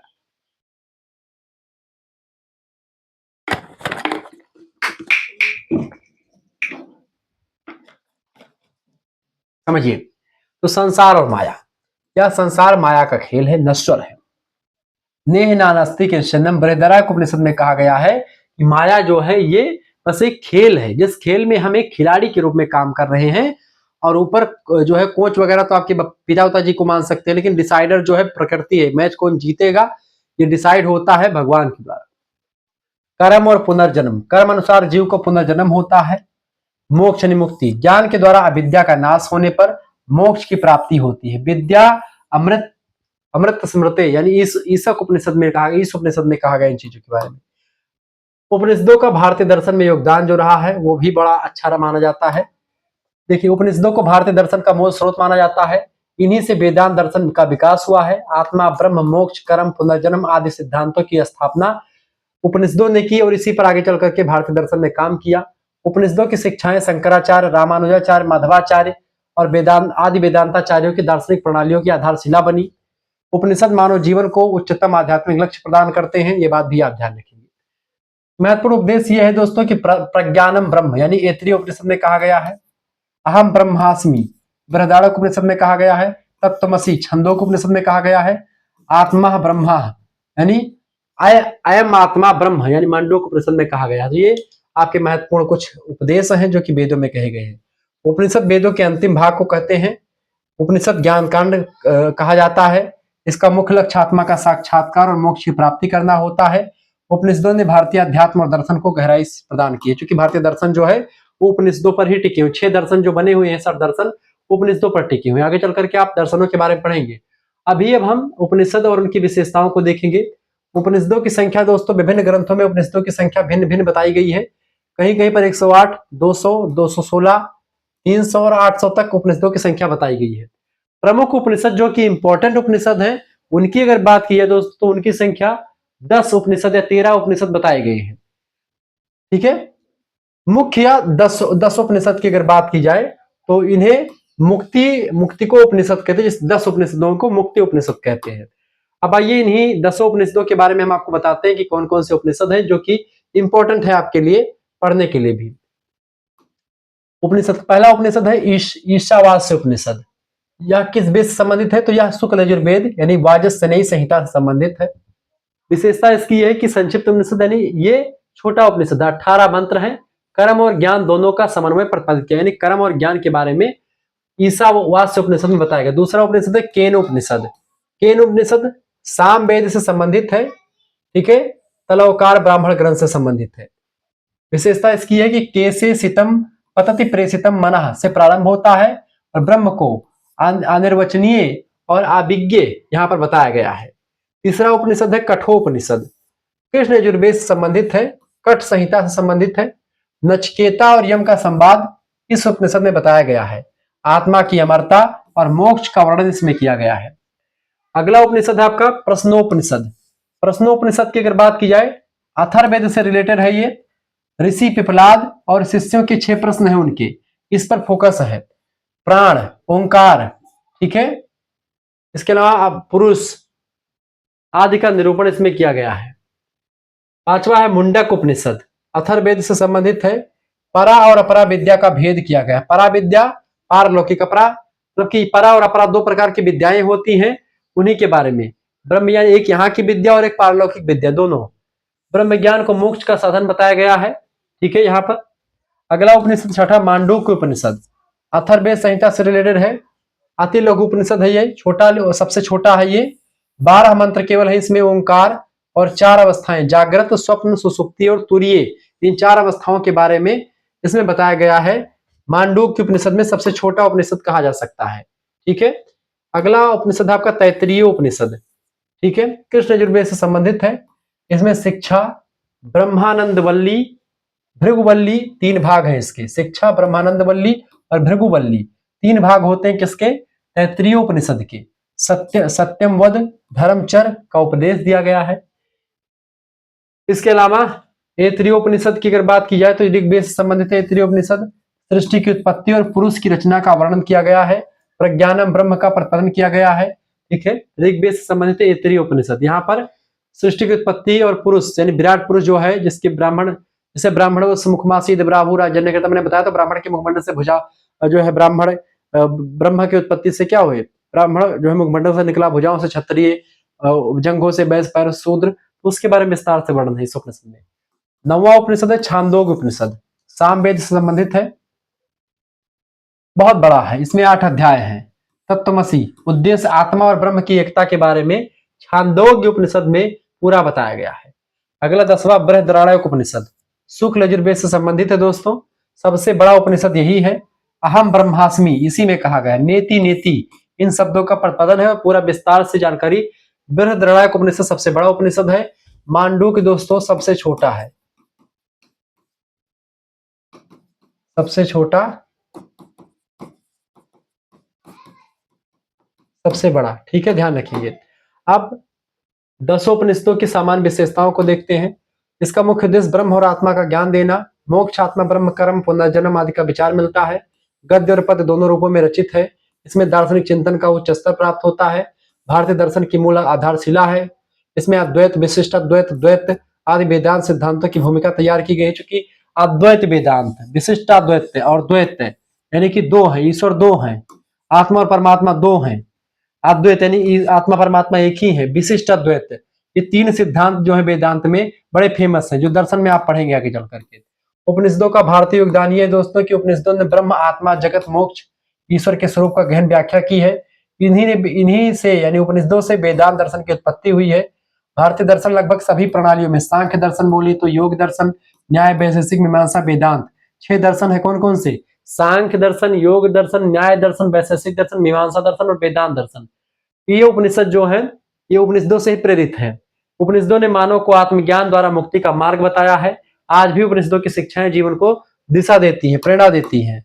महत्वपूर्ण तथ्य दोस्तों यहाँ पर कुछ आपके लिए बताने का प्रयास मैं करूंगा। सबसे छोटा उपनिषद कौन सा है? मांडूक्य उपनिषद, केवल 12 मंत्र। सबसे बड़ा उपनिषद कौन सा है? बृहदारण्यक उपनिषद। तत्त्वमसि महावाक्य कहां पर? छंदोग्य उपनिषद में कहा गया है। अहम ब्रह्मास्मि महावाक्य बृहदारण्यक उपनिषद में कहा गया है। प्रज्ञानम ब्रह्म महावाक्य ऐतरेय उपनिषद में कहा गया है। अयम आत्मा ब्रह्म महावाक्य मांडूक्य उपनिषद में कहा गया है।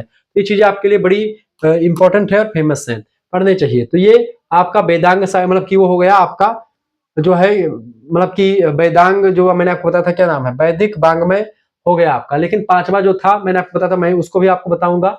वेदांग का परिचय समझे। वेदांग क्या होते हैं? वेद धन अंग यानी वेदों का अंग, अर्थात वेद के अध्ययन, संरक्षण और प्रचार प्रसार के लिए जिन सहायक शास्त्रों की रचना की गई आवश्यकता होती है उनको वेदांत कहते हैं, वेदांग कहते हैं। जिनके द्वारा वेदों का यथार्थ ज्ञान होता है उन्हीं को वेदांग कहते हैं। इसकी आवश्यकता इसलिए पड़ी क्योंकि वेद अत्यंत प्राचीन, गूढ़ और विशद है, कठिन है। इनके शुद्ध उच्चारण करना कठिन काम है। इनके अर्थ को जानना कठिन है। प्रयोग कैसे किया जाए, रचना कैसे हुई इनकी, इनका काल निर्णय, इन सभी के लिए सहायक शास्त्रों की आवश्यकता हुई। इनको समझ पाना उतना आवश्यक कम जो है इतना सरल नहीं था। इसीलिए इन्हीं सहायक शास्त्रों को वेदांग कहा गया। वेदांगों की रचना की। वेदांग कितने होते हैं? 6 वेदांग है दोस्तों।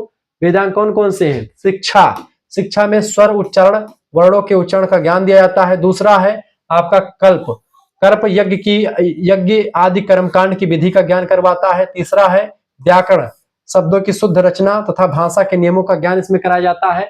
चौथा है निरुक्त, दुर्लभ वैदिक शब्दों की व्याख्या का ज्ञान, यानी ऐसे शब्द जो कि वेदों में जिनकी अर्थ समझ पाना मुश्किल है, उसको निरुक्त में सारे कठिन कठिन शब्दों की व्याख्या पूरी विस्तार से करी गई है। छंद की अगर बात की, मंत्रों के शब्दों, छंदों, मात्राओं और गणों का ज्ञान, यानी कितने गण हैं, कितने छंद है, कितनी मात्रा है, किस जो है श्लोक में, ये सब किया गया है। और छठा ज्योतिष यानी काल गणना और यज्ञों के शुभ मुहूर्त कैसे निकाले जाएंगे, ये सब ज्योतिष बताता है। तो इन 6 वेदांगों से मिलकर के आपका वेद बनता है। वेदों को समझने के लिए, बेसिकली वेदों को जानने के लिए वेदांगों की रचना करी गई है। ठीक है, अब यहाँ पर वेदांगों को थोड़ा सा और इसके परिचय के हिसाब से देख लीजिएगा।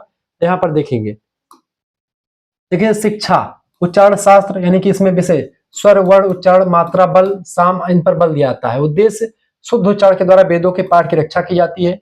पारणीय शिक्षा, नारदीय शिक्षा, याज्ञवल्क्य शिक्षा, प्रमुख ग्रंथ है इसके। दूसरा है कल्प, विधि का ज्ञान, यानी कि यज्ञ, संध्या, श्राद्ध, संस्कार, इन सभी कर्मों की विधि जो है कल्प में बताई जाती है। वैदिक कर्मों को सही रूप से करने की विधि कल्प में लिखी गई है। स्रोत सूत्र, गृह सूत्र, धर्म सूत्र, सुलभ सूत्र, आपस्तव्य सूत्र, बौधायन सूत्र, ये सब जो है गृह सूत्र है, ये कल्प में आते हैं। तीसरा है व्याकरण ग्रंथ, शब्दों का विज्ञान कहा जाता है व्याकरण को। इसमें धातु क्या है, प्रत्यय क्या है, शब्द रचना क्या है, उपसर्ग क्या है, संधि क्या है, समास क्या है, इसको बताया जाता है। भाषा की शुद्धता और सार्थकता, यानी अर्थ सही निकले इसकी, इसके लिए दोस्तों व्याकरण की जरूरत होती है। शब्द का उच्चारण सही तरीके से किया जाए, इसके लिए पाणिनि अष्टाध्यायी, कात्यायन का वार्तिक और पतंजलि का महाभाष्य बड़ा फेमस है। चौथा है दोस्तों निरुक्त। निरुक्त क्या है? शब्द की व्याख्या करता, कठिन शब्दों की व्याख्या। वैदिक दुर्लभ शब्दों का अर्थ और व्युत्पत्ति कैसे हुई, कोई शब्द कैसे बना है, उसकी पूरी डिटेल से जानकारी यहाँ पर आपको मिलती है। वेदों के गूढ़ अर्थों का अर्थ समझाना इसका उद्देश्य है। यास्क का निरुक्त जो है बड़ा फेमस है। ठीक है, ऐसे छंद की अगर बात की तो छंदों का ज्ञान कराता है ये। मंत्रों के छंद, मात्राएं, गढ़ और लय, ताल, मंत्रों के सही छंद रूप की पहचान। इसके अलावा जो है पिंगलाचार्य जो है, पिंगलाचार्य का एक जो है छंद सूत्र नाम का ग्रंथ है, बड़ा फेमस है।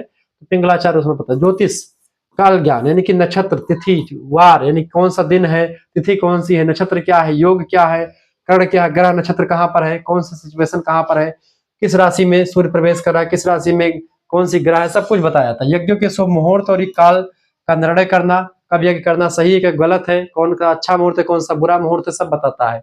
लागध का जो वेदांग साहित्य, वेदांग ज्योतिष है वो इसमें शामिल है। तो ये सब इसके प्रमुख ग्रंथ है। ये आपने एक सरसरी नजर में एक परिचय के रूप में इन चीजों को समझा दोस्तों। ठीक है, अब इन चीजों को हम समझने का प्रयास थोड़ा सा और आगे बढ़ते हैं। वेदांगों की विशेषताओं को यहाँ पर समझेंगे, लेकिन इससे पहले इसका विस्तृत अध्ययन यहाँ पर आप देख सकते हैं। फिर से लिख लीजिए, यहाँ पर फिर से देख लीजिए। जैसे शिक्षा, वेद मंत्रों को शुद्ध चरण, स्वर, मात्रा, बल, साम आदि का ज्ञान, उदात, अनुदात, स्वरित, वर्ण, मात्रा, बल, साम, विराम, ये सब इसमें आपको दिखाई पड़ता है। वेद पाठ को शुद्ध और जो दोष रहित रूप से करना, उसका उच्चारण करना, ये सिखाया जाता है। मुख्य आचार्य पाणिनि शिक्षा, याज्ञवल्क्य शिक्षा, नारदी शिक्षा सब है। यही जो मैंने आपको ऊपर बताया इसी का विस्तार से इसमें लिखा गया है, आप इसको देख सकते हैं। ठीक है, ज्योतिष, यहाँ पर सारी चीजें आपको थोड़ा सा विस्तार से दी गई है। षड वेदांगों की तुलना यहाँ पर मैंने आपकी कर दी है। तो यहाँ पर सारी चीजें पहले से जो मैंने आपको बताया वही चीज है। अब महत्वपूर्ण तथ्य को आप समझ लीजिएगा इसमें, फिर उसके बाद में हम आगे बढ़ते हैं। वही चीज था, थोड़ा सा विस्तार से नीचे लिख दिया गया है। ठीक है, घबराने की जरूरत नहीं है। महत्वपूर्ण तथ्य दोस्तों ये है यहाँ पर कि षड वेदांग वेदों की आंख, कान, नाक, जीभ, पैर और हृदय के समान होते हैं। ठीक है, इनके बिना वेदों का सही अध्ययन करना असंभव है। इनकी रचना का काल लगभग 1500 ईसा पूर्व से लेकर के 500 ईसा पूर्व के बीच में माना जाता है वेदांगों का रचना। ये शास्त्र वेदों की रक्षा करने के लिए, उनकी व्याख्या करने के लिए और ज्ञान की परंपरा को आगे बढ़ाने के लिए किया गया है। व्याकरण, निरुक्त, छंद, भाषा विज्ञान से संबंधित है। कल्प और ज्योतिष वैदिक कर्म और काल निर्धारण से संबंधित है। ये सब चीजें मैंने आपको बता भी दी थी। स्मरणीय सूत्र ये दोस्तों, शिक्षा दोस्तों के सी क ब्या नी छा ज्यो, या आप इससे शिक्षा यानी कि उच्चारण संबंधित है। कल्प कर्मकांड की बात करता है। व्यय व्याकरण जो होता है शब्द शास्त्र की बात करता है। निरुक्त शब्द की व्युत्पत्ति यानी दुर्लभ शब्दों को कैसे पढ़ा जाए इसके बारे में बताता है। छंद के बारे में बताता है। ज्योतिष काल की गणना करता है, कब यज्ञ किया जाएगा इसके बारे में बताता है। तो इस तरीके से हमने चीजों को समझ लिया। अब उपनिषद, ब्राह्मण संहिता, इन सभी के लिए आप थोड़ा सा एक जो है मैंने चार्ट बना दिया पढ़ने के लिए, आपको समझने के लिए, आपके लिए बता दिया है। ठीक है, यहाँ पर आप इन चीजों को देख लीजिएगा, सभी का डिफरेंस देख लीजिएगा, कब कौन सी चीजें लिखी गई हैं। ठीक है, रचना काल आप देखते हैं, वेदों की रचना काल। संहिता का रचना काल मान सकते हैं आप, देखिए यहाँ पर संहिता दोस्तों 1500 ईसा पूर्व से लेकर के 1200 ईसा पूर्व के समय काल की मानी जाती है। वहीं ब्राह्मण ग्रंथ दोस्तों 1200 ईसा पूर्व से लेकर के 1000 ईसा पूर्व तक माने जाते हैं। आर्यणक दोस्तों 1000 ईसा पूर्व से 800 ईसा पूर्व के समय काल के हैं। उपनिषद 800 ईसा पूर्व से लेकर के 500 ईसा पूर्व के समय काल के हैं। ठीक है, और वेदांग दोस्तों 600 ईसा पूर्व से लेकर के 200 ईसा पूर्व के बीच के हैं। इस तरीके से सभी का समय आपको यहाँ पर डिसाइड हो गया है। आपने सभी के समय को देख लिया। ठीक है, क्लियर हो गया, सबसे संबंधित ग्रंथ सब कुछ आपको यहाँ पर मिल रहा है। ठीक है, ये उपनिषद वेद क्या है, ऋग्वेद संहिता, यजुर्वेद संहिता, सामवेद संहिता, अथर्ववेद संहिता, 4 इसमें है वेदों में। ब्राह्मण ग्रंथों में ऐतरीय ब्राह्मण, शतपथ ब्राह्मण, तांडव ब्राह्मण, ठीक है, गोपद ब्राह्मण, शतपथ ब्राह्मण, तमाम सारे हैं। आरण्यक में ऐतरीय आरण्यक, तैतरीय आरण्यक, बृहदारण्यक आरण्यक, ये सब शामिल हैं। उपनिषदों में ईश उपनिषद, केन उपनिषद, कठ उपनिषद, ठीक है, मुंडक उपनिषद, मांडोक्य, छंदोग्य, बृहदारण्यक, तमाम सारे उपनिषद हैं। अब वेदांगों में शिक्षा, कल्प, व्याकरण, निरुक्त, छंद, ज्योतिष ये सब शामिल होते हैं। वेदों को समझने के लिए अनिवार्य सहायक तत्वों को वेदांग कहते हैं। भारतीय दर्शन का आधार और मोक्ष का मार्ग होता है उपनिषद। कर्म से ज्ञान की ओर संक्रमण का चरण होता है आपका आरण्यक। कर्म कांड की व्युत्पत्ति और व्याख्या करता है कौन, ब्राह्मण ग्रंथ।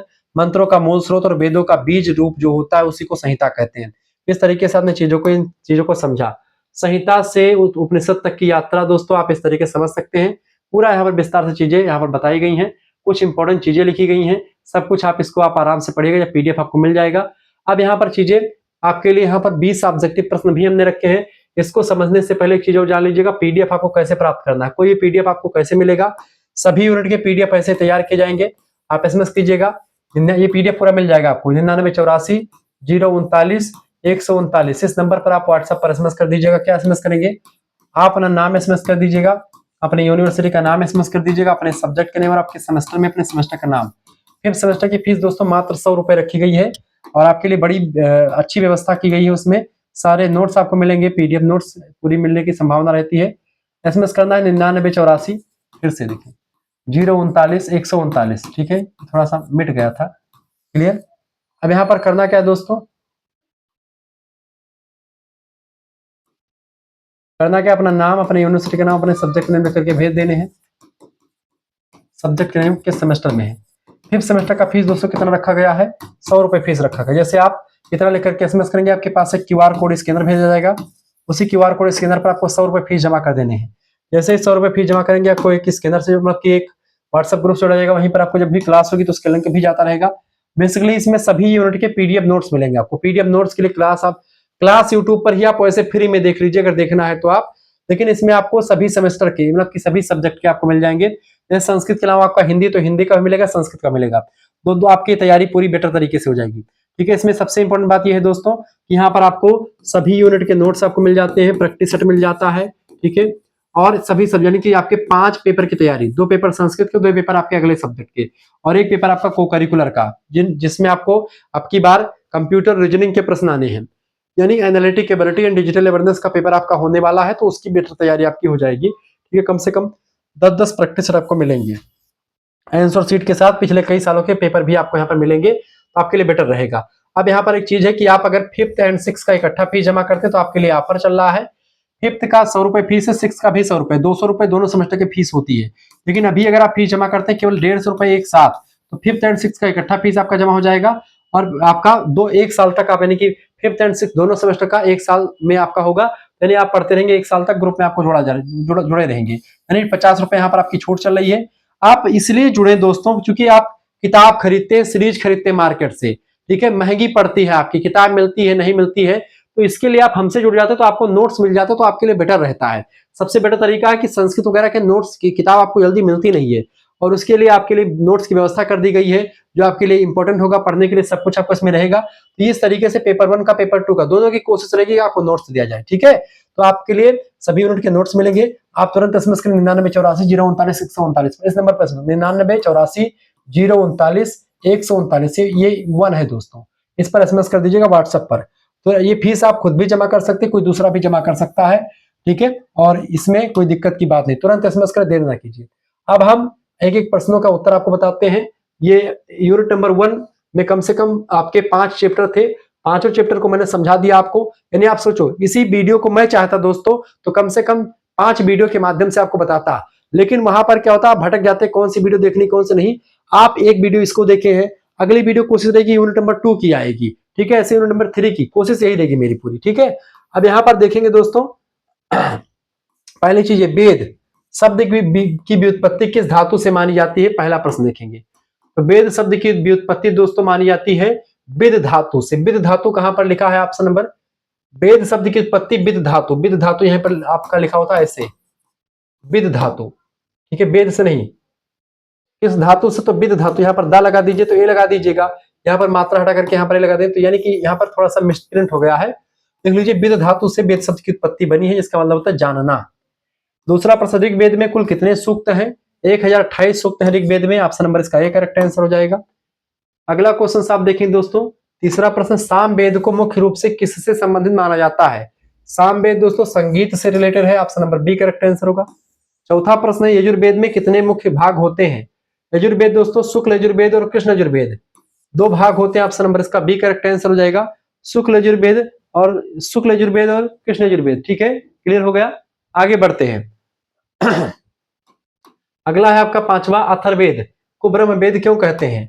अथर्ववेद दोस्तों इसमें मंत्र और ब्रह्म विद्या दोनों होती है, इसीलिए इसको अथर्ववेद को दोस्तों ब्रह्मवेद कहा जाता है। अगला क्वेश्चन आप देखेंगे, प्रश्न है फटाफट से आप देखने का प्रयास करेंगे। अगला प्रश्न है 6ठा नंबर, वेदों को आपौरुषीय किसने कहा। वेदों को आपौरुषीय महर्षि वेदव्यास ने कहा, चूंकि इसको किसी पुरुष ने नहीं बल्कि जो है वेदों के संकलन करता है वेदव्यास, उन्होंने कहा कि ये देवताओं के द्वारा लिखे गए बनाए गए हैं। संहिता का शाब्दिक अर्थ क्या है, एकत्र करना। संहिता का मतलब क्या होता है, एकत्र करना। ठीक है, ऑप्शन नंबर इसका ए करेक्ट आंसर हो जाएगा। अगला क्वेश्चन, ब्राह्मण ग्रंथ मुख्यतः किस उद्देश्य से रचे गए हैं। ब्राह्मण ग्रंथ दोस्तों यज्ञ की विधि और अर्थ की व्याख्या करने के लिए लिखे गए हैं, ऑप्शन नंबर इसका बी करेक्ट आंसर होगा। आरण्यक ग्रंथ का संबंध किससे है। आरण्यक ग्रंथ का संबंध दोस्तों किससे, वनवासियों के अध्ययन से, यानी जो जंगल में रहते हैं गुरु मतलब की जो ऋषि मुनि, उनके लिए लिखा गया है। उपनिषदों का मुख्य ज्ञान किससे संबंधित है? दोस्तों ब्रह्म, आत्मा और मोक्ष से रिलेटेड है। ऑप्शन नंबर इसका बी करेक्ट आंसर हो जाएगा। आगे बढ़ते हैं और भी चीजों को जानने का प्रयास करते हैं। 11 नंबर क्वेश्चन आपकी स्क्रीन पर आ चुका, फटाफट से आप देखने का प्रयास करिए, बहुत ही जबरदस्त तरीके से आप समझ पा रहे हैं। तत्त्वमसि महावाक्य किस उपनिषद से लिया गया है? तो छांदोग्य उपनिषद से लिया गया है, बी ऑप्शन में दिया गया है। 12 नंबर प्रश्न, 60 वेदांगों की रचना कितनी है? बताएं वेदांगों की रचना कितनी दोस्तों? तो 6 वेदांग 6 ही हैं, सी ऑप्शन इसका करेक्ट आंसर हो जाएगा। ठीक है, शिक्षा, कल्प, निरुक्त, ज्योतिष, ठीक है, व्याकरण, ये सब है। वेद का शुद्ध उच्चारण सिखाने वाला वेदांग कौन सा है? शिक्षा। अगला, यज्ञ की विधि बताने वाले वेदांग का क्या नाम है? यज्ञ की विधि दोस्तों कल्प बताता है, ए ऑप्शन। दुर्लभ शब्दों की बात निरुक्त करता है, ठीक है। ज्योतिष काल गणना के बारे में बताता है, कब कौन सा मुहूर्त सही होगा ये बताता है। 15 नंबर प्रश्न, शब्दों की शुद्ध रचना किस वेदांग की विषय है? तो ये व्याकरण जो होता है शब्दों की शुद्ध रचना का विषय है, ए ऑप्शन। छंदों की व्युत्पत्ति और उसके अर्थ बताने वाले वेदांग का नाम क्या है? इसको बोलते हैं निरुक्त। शब्दों को जो गूढ़ रहस्य वाले शब्द होते, कठिन शब्द होते, उनकी उत्पत्ति कैसे हुई, शब्द कैसे बने, पूरी कुंडली, पूरी हिस्ट्री बता देता है निरुक्त। छंद वेदांग का संबंध किससे है? तो छंद वेदांग का संबंध दोस्तों मंत्रों के छंदों से होता है, सी ऑप्शन। 18 नंबर, वेदांग ज्योतिष का संबंध किससे है? वेदांग ज्योतिष का संबंध दोस्तों किससे बताएंगे? वेदांग ज्योतिष का संबंध है समय, गणना, नक्षत्र और ऋतुओं से। ऑप्शन नंबर इसका एक करेक्ट आंसर हो जाएगा। वहीं पर अगला प्रश्न आप 19 नंबर देखेंगे। प्रश्न है, निम्न में से कौन सा वेद संग्रहीकृत रूप से मंत्रों का मूल स्रोत है? तो ऋग्वेद में सारे मंत्र जो है लिखे गए हैं और मंत्रों का उल्लेख ऋग्वेद में ही किया गया है। 20 नंबर प्रश्न है, निम्न में से कौन वेदांग नहीं है? इनमें से बताएं। वेदांग, शिक्षा, कल्प, निरुक्त, ये सब वेदांग है। मीमांसा दोस्तों क्या है? एक दर्शन है। मीमांसा क्या है? दर्शन है, मीमांसा, ठीक है। उत्तर मीमांसा और पूर्व मीमांसा, तो ये दर्शन होता है, ना कि वेदांग होता है, सी ऑप्शन इसका करेक्ट आंसर हो जाएगा। इस तरीके से आपने दोस्तों तमाम सारी चीजों को पढ़ लिया है और अब चीजों को क्लियर मैंने आपको ये बता दी है। अब ये यहाँ पर इन चीजों को आप थोड़ा सा याद रख लीजिएगा। वेदों की संख्या 4 है, ऋग्वेद, सामवेद, यजुर्वेद और अथर्ववेद। सर मतलब कि वेदांग कितने हैं? 6 हैं, शिक्षा, कल्प, व्याकरण, निरुक्त, छंद, ज्योतिष। वेद अपौरुषीय होते हैं, इनकी रचना ऋषियों ने नहीं की है, केवल मंत्र के द्वारा ऋषियों ने इन्हें जो है श्रुति मतलब कि इसको देखा है, श्रुति की परंपरा में आगे बढ़े हैं। संहिता से ब्राह्मण ग्रंथ बने, मतलब संहिता, फिर ब्राह्मण ग्रंथ आए, फिर ब्राह्मण से आरण्यक आए, आरण्यक से उपनिषद आए और फिर उसके बाद में वेद के ग्रंथों का, वेदों को अध्ययन सही तरीके से करने के लिए 6 वेदांगों की रचना की गई। इस तरीके से हमने चीजों को समझा।